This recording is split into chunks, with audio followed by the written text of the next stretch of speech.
वसुदेवसुतं देवं कंसचाणूरमर्दनं देवकी परमानन्दं कृष्णं वंदे जगद्गुरुं. 20वा श्लोक आहे आज. द्यावा पृथिव्योरिदमन्तरं हि व्याप्तं त्वयैकेन दिशश्च सर्वाः दृष्ट्वाद्भुतं रूपमुग्रं तवेदं लोकत्रयं प्रव्यथितं महात्मन्. द्यावा पृथ्वी, द्यावा म्हणजे स्वर्गलोक. तर स्वर्गलोकापासून पृथ्वी लोकापर्यंत या सगळ्या अंतराळात असं म्हणायचं, सगळंच अंतराळ. हे जे अंतराळ आहे सगळं, या संपूर्ण आकाशात आणि सगळ्या दिशा, दिशाश्च सर्व, सगळ्या दिशा म्हणजे दश दिशा सगळ्या, या सगळ्या आपण एकट्यानेच व्यापलेल्या आहेत असं बघा अर्जुन या ठिकाणी सांगतो. म्हणजे आता कल्पना करा आपण आता सगळे, पृथ्वी आणि सूर्याच्या मधला अंतरही व्यापलेलं आहे आणि सगळ्या दशा दिशा सगळीकडे आहेत. किती अलौकिक आहे. आणि पुढे अर्जुन म्हणते हे सगळं अलौकिक आहे पण काही भयंकर रूप पण आहे. आता ईश्वराचं भयंकर रूप कसं असेल असं लक्षात येईल. पण आपण जे पाहतो ना विश्वातली जी वादळ आहेत, महापूर आहे, भूकंप आहे, वणवे आहेत, महायुद्ध आहे, हे सगळे ईश्वराची उग्र रूप आहेत. आणि शेवटी शक्ती आहे, शक्ती ईश्वराच्या शक्तीच्या दुसरी कुठली शक्ती नाही, पण म्हणजे उग्र आहे कारण ती विध्वंसक आहे. म्हणून भगवान अर्जुन तेच म्हणते की हे सगळं उग्र रूप पाहून तिन्ही लोक भयभीत झालेले आहेत. साहजिकच आहे, एवढं सगळं प्रत्यक्ष पाहिलं अर्जुन आणि बाकीच्याने काय पाहिलं नाही, पण अर्जुनाची ती कल्पना आहे की बा तिन्ही लोक भयभीत झालेत असं ते रूप आहे. पुढचा श्लोक आहे आता. आम्ही हि त्वाम सुरसंघा विशंती केचित् भीताः प्रांजलयो गृह्णन्ति स्वस्तिस्त्युक्त्वा महर्षी सिद्धसंघाः स्तुवन्ति त्वाम स्तुतिभिः पुष्कलाभिः. तर तसं म्हणते की सगळे देवांचे समुदाय आपल्याच शिरत आहे. देवलोक म्हणजे सर्वश्रेष्ठ लोक, सगळे पुण्यात्मे तिथे असतात, पण ते सगळा समुदाय देवांचा तुमच्या आतमध्ये शिरत आहे. म्हणजे तुम्ही त्याच्यापेक्षा सगळ्यांना सामावून घेणारे आहात. नंतर काही भयभीत होऊन हात जोडून तुमची स्तुती करतायत किंवा आम्हाला गिळंकृत करू नका म्हणून काही जण हात जोडून तुमच्या नावाचं आणि गुणांचं वर्णन करतायत. नंतर काही महर्षी म्हणजे महान ऋषी किंवा सिद्ध यांचे समुदाय सर्वांचं कल्याण हो अशी मंगल आशा करून उत्तमोत्तम स्तोत्र म्हणून आपली स्तुती करतायत. म्हणजे सगळं अर्जुन दृश्य बघतोय नुसतं समोर. एकीकडे भगवंताचं विशाल रूप आहे, विशाल व्यापक आणि उग्र रूप पण आहे तिथे, आणि दुसरीकडे सगळे सिद्ध ऋषी देव सगळे त्यांना नमस्कार करतायत, स्तुती करतायत, असं वर्णन अर्जुनाने केलेलं आहे. 22वा श्लोक आहे आता. रुद्रादित्या वसवो ये च साध्या विश्वेश्विनौ मरुतश्चोष्मपाश्च गंधर्व यक्षासुर सिद्ध संघा वीक्षन्ते त्वाम विस्मिताश्चैव सर्वे.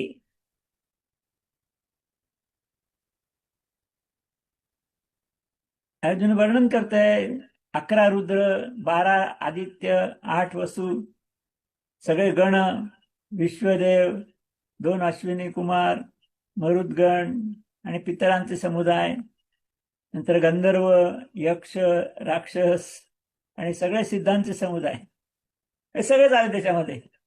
मागे पण यादी दिली, त्याचा पुन्हा दिली एकदा, की हे सगळेजण चकितून आपल्याकडे बघतायत. आता हे सगळे म्हणजे भगवंताची निर्मिती आहे, पण भगवंताचं असं रूप आपल्याला पाहायला मिळालं नाही, पहिल्यांदा बघतायत ते.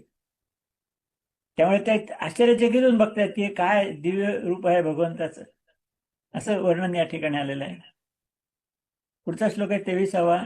रूपम महत्ते बहुवक्त्र नेत्रम महाबाहो बहुबाहुरुपादम बहुदरम बहुदष्ट्राकरालम दृष्ट्वा लोकः प्रव्यथितास्तथाहम. आता मागे वर्णन आलं खूप तोंड आहेत वगैरे, पुन्हा ते आलेलं आहे की आपले अनेक तोंड, अनेक डोळे, अनेक हात, मांड्या व पाय आणि अनेक मांड्या अनेक पाय असलेले अनेक पोटांचे आणि अनेक दाढांमुळे अतिशय भयंकर असे महान रूप. तर विक्राळ दाढा असं वर्णन आहे या ठिकाणी. त्याचा पुढे संदर्भ येणार आहे आणखी, की असं जे महान रूप पाहून सगळेच लोक व्याकुळ होत आहेत. लोक म्हणजे पृथ्वी स्वर्ग पाताळ असे तिन्ही लोकातले अशा अर्थाने ते लोक आलेले आहेत. सगळे लोक व्याकुळ झालेले आहेत. आणि तसंच मी पण झालेलं आहे. कारण अर्जुनाला प्रत्यक्ष बघावं लागलं ना. आपण तर नुसतं ऐकतोय आता, पण प्रत्यक्ष समोर दिसतंय त्यांच्या. काय दृश्य असेल ते सगळं. आणि म्हणून तो पण व्याकुळ झाला की तर काय होणार आहे कोणाला माहिती. असं एवढं भयानक दृश्य भगवंताचं त्या ठिकाणी त्यांनी पाहिलेलं आहे. 24वा श्लोक अजून वर्णन चाललेलं आहे भगवंताच्या विश्वरूप दर्शन रूपाचं. दभस्पृशम दीप्तम अनेक वर्णम व्यात्ताननम दीप्त विशाल नेत्रम दृष्ट्वा हि त्वाम प्रव्यथितांतरात्मा धृतिम न विंदामि शमंच विष्णू.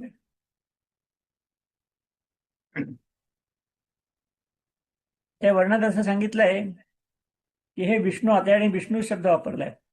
हे विष्णू आकाशाला जाऊन भिडलेल्या तेजस्वी आणि अनेक रंगांनी युक्त अशी पसरलेली तोंड आहेत. कल्पनाच करत आकाशाला भिडलेलं असेल एवढी प्रचंड तोंड आहेत. नंतर विशाल आणि तेजस्वी डोळे आहेत. तोंड एवढी मोठी तर डोळे तेवढेच मोठे असणार. ते पण विशाल आहेत आणि तेजस्वी आहेत. अशा आपल्याला पाहून अर्जुन भगवंताला सांगतात, अशा आपल्याला पाहून माझं अंतःकरण भयभीत झालेलं आहे. मला एवढी भीतीच वाटली.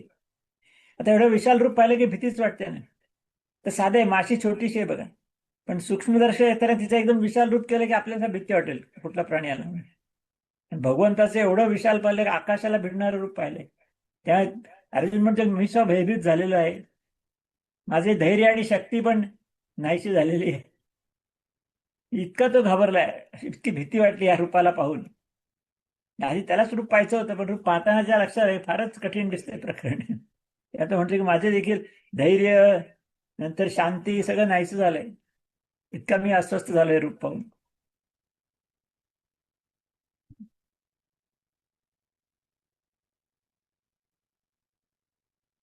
पुढच्या श्लोकात तो म्हणतोय आता, तो आणखीनच भयानक आहे. नष्ट्रा करालानी च ते मुखानी दृष्ट्वैव कालानल सन्निभानी दिशो न जाने न लभे च शर्म प्रसीद देवेश जगन्निवास. सगळ्या जगता आणि ब्रह्मांडाचा निवास असलेला अशात मला प्रसन्न हो, असं त्या ठिकाणी म्हणते. आणि प्रत्यक्ष म्हणणं की दाढांमुळे आता मुखच केवढं प्रचंड आहे का आकाशाला भिडणार आहे. दाढा किती प्रचंड असणार आहे. म्हणून दाढांमुळे भयानक आणि प्रलय काळच्या अग्नीसारखी प्रज्वलित आपली मुखे. प्रलय काळचा अग्नी हे प्रलयाच्या वेळी सृष्टी नष्ट करण्याकरता प्रकट तो प्रलय अग्नी. त्याला कालानल म्हणतात. अनल म्हणजे अग्नी, कालानल म्हणजे काळ बनलेला तो अग्नी. सगळ्या ब्रह्मांडाचाच घास घेतोय. तर अशा अग्नीने तेजस्वी झालेली तुझी एवढी सगळी मुखाची रूप आणि त्यातल्या त्या दाढा, हे सगळं पाहून आणि अशी तोंड पाहून एवढं तेज येत आहे, असं अग्नी प्रज्वलित झालेला आहे, मग प्रचंड अशा दाढा आहेत. ते पण तो म्हणते की मला दिशा पण कळेना झाल्या. दिशांचंच भान नाही राहिलं. एवढं प्रचंड रूप समोर दिसल्यानंतर सगळ्या दिशा कळायचं काही कारणच नाही. त्या दिशा कळेनाशा झाल्यात. माझं सुखही हरपलंय. मला काही सुखही वाटत नाही, म्हणजे आनंद वाटण्याचं कारण नाहीच आहे काही. म्हणून हे देवादी देवा, हे जगन्निवास, सगळे विशेषण तयार झाले.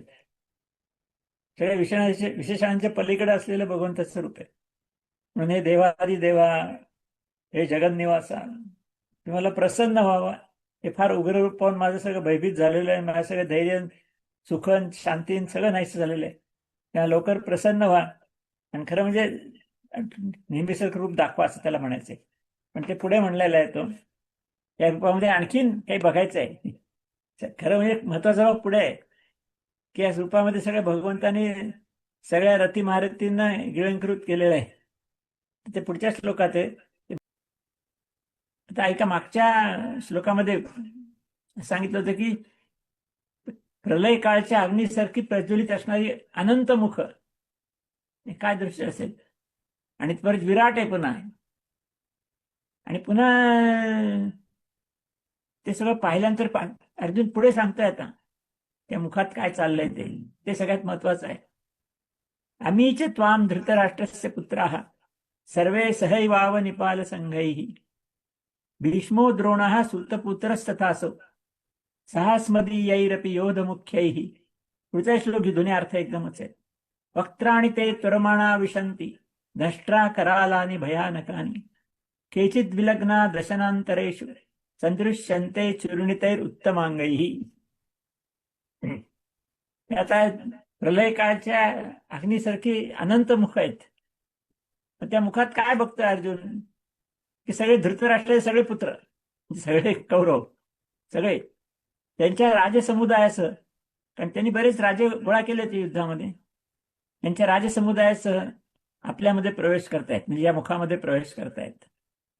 नंतर पितामह भीष्म, व्यक्तिगत नाव घेतली, पितामह भीष्म, द्रोणाचार्य आणि कर्ण, आणि आमच्याही बाजूचे काही योद्धे. अर्जुन म्हणते हे शत्रू राष्ट्राचे झाले सगळे, पण आमच्याही बाजूचे काही योद्धे, प्रमुख योद्धे, हे सगळेच आपल्या धाडांमुळे भयंकर दिसणाऱ्या तोंडात मोठ्या वेगाने धावत धावत शिरत आहेत. बरेचसे रथासकट आहेत, म्हणजे किती ती मुख मोठी आहेत बघा, आणि त्या धाडा किती प्रलयकाली आहेत, भयानक आहेत, की त्याच्यामध्ये सगळ्यांचा चुराडा होतोय. त्या दाडांच्या खाली या सगळ्यांचा चुराडा होतोय. आणि मग कित्येक डोकी चिरडली जात आहेत, आपल्या दातांच्या फट्टीमध्ये काही जण अडकलेले आहेत. हे किती दात मोठे आहेत बघा. हे सगळे योद्धे, काही योद्धे तर रथांसकट दातांमध्ये अडकलेत. म्हणजे दात किती मोठे म्हणजे तोंड किती मोठे आहे. म्हणजे याच्यामध्ये काय झालं की भविष्यात काय घडणार आहे हे स्पष्ट चित्र झालं बघा. आता हे सगळ्यात लक्षात घेण्यासारखा मुद्दा आहे की युद्धात काय होणार आहे माहित नाही. युद्ध सुरू व्हायचं होतं, सुद्धा झालेलंच नव्हतं अजून. आणि मग अर्जुन सर म्हणला तर की आपण जिंकू किंवा ते जिंकू, आम्ही त्यांना मारू किंवा ते आम्हाला मारतील, म्हणजे काही माहितीच नव्हतं. आणि त्यामुळे त्याला डिप्रेशनचा अटॅक आला होता. आणि भगवंत त्याला दाखवत आहेत की समोरचे सगळे शत्रू कडचे योद्धे, सगळे आपल्याकडचे काही योद्धे, हे सगळे माझ्या तोंडातून काळाच्या उदरात गडप झालेले आहेत. म्हणजे भविष्यात काय घडणार आहे हे प्रत्यक्ष दाखवलंय. आणि तुम्हीच कल्पना करा, योद्धा आहे, काय होईल माहित नाही, पण त्याला जर सांगितलं काय नाही, शत्रूच्या सगळे योद्धे मरणार आहेत, तुम्ही मरणार नाहीये, पांडव जिवंत राहणार आहेत आणि पांडव जिंकणार आहेत, तर किती त्वेषाने लढेल तो नंतर, की त्याला माहिती आपण मरणारच नाही. मग किती त्वेषाने लढेल तो. म्हणजे भगवंताचा उद्देश हाच होता की अर्जुनाला भविष्य काळाची कल्पना द्यायची की असं असं घडणार आहे बघ. नंतर भगवंत म्हणतातच की मी कालानलय सगळं. म्हणजे एका दृष्टीने योगनिद्रेमधलं दृश्य दर्शन या सगळ्या दृश्यावरूनच घेतलं असावं असं लक्षात येतं की भविष्य काळाची कल्पना दिली की मन इतकं स्ट्रॉंग होतं, मनात बसून जाते की हे अर्जुनाच्या मनात बसले की आता हे सगळे मनात आपण जिंकणारच होत, आता काय चिंता करायची, याचं काही करायची कारणच नाही. म्हणून त्यांनी भगवंताने असं खास वर्णन तिथे केलेलं आहे. हे वर्णन आणखीन पुढे चालू राहणार आहे पुढच्या काही श्लोकामध्ये.